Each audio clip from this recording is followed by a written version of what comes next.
प्रणाम का महत्व। जब हम किसी को प्रणाम करते हैं, उन्हें नमस्कार करते हैं या हमें कोई प्रणाम करता है तो अनायास हमारे मुंह से निकलता है खुश रहो, सदा सुखी रहो। ये जो प्रणाम के उत्तर में हमारे मुंह से निकलते हैं ना, ये कोई साधारण शब्द नहीं है, ये दुनिया के सबसे कीमती शब्द हैं। आजकल हम इन बातों को महत्व देना बंद करते जा रहे हैं, पर यकीन मानिए, जो प्रणाम के जवाब के रूप में आशीर्वाद हमें मिलता है या हम किसी को देते हैं, वह 100% चमत्कारिक शब्द होते हैं। एक बहुत प्यारी कथा से आपको समझाती हूँ। महाभारत का युद्ध चल रहा था। एक दिन दुर्योधन के व्यंग्य से आहत होकर भीष्म पितामह घोषणा कर देते हैं कि मैं कल पांडवों का वध कर दूंगा। उनकी घोषणा का पता चलते ही पांडवों के शिविर में बेचैनी बढ़ जाती है। भीष्म की क्षमताओं के बारे में सभी को पता था, इसलिए सभी किसी अनिष्ट की आशंका से परेशान हो गए। तब श्री कृष्ण ने द्रौपदी से कहा, अभी मेरे साथ चलो। श्री कृष्ण द्रौपदी को लेकर सीधे भीष्म पितामह के शिविर में पहुंच गए। शिविर के बाहर खड़े होकर उन्होंने द्रौपदी से कहा कि अंदर जाकर पितामह को प्रणाम करो।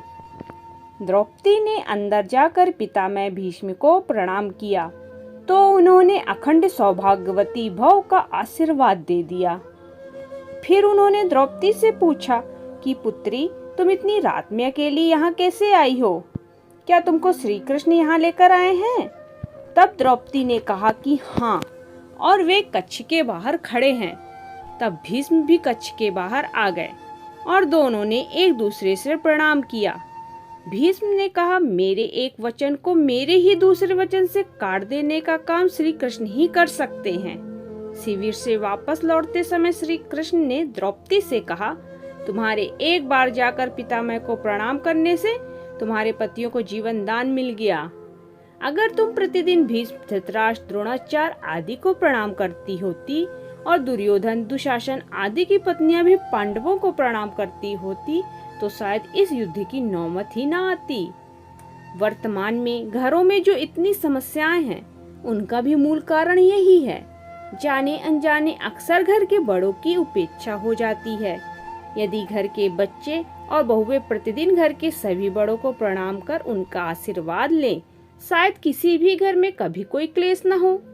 बड़ों के दिए आशीर्वाद बच्चों के लिए कवच की तरह काम करते हैं। कितनी सुंदर बात कही है किसी ने।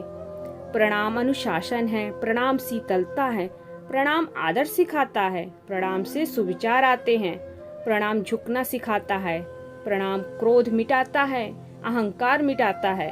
हमारी संस्कृति है। आप सभी को मेरा प्रणाम। ऐसी ही प्रेरणादायक वीडियो के लिए हमारे चैनल को सब्सक्राइब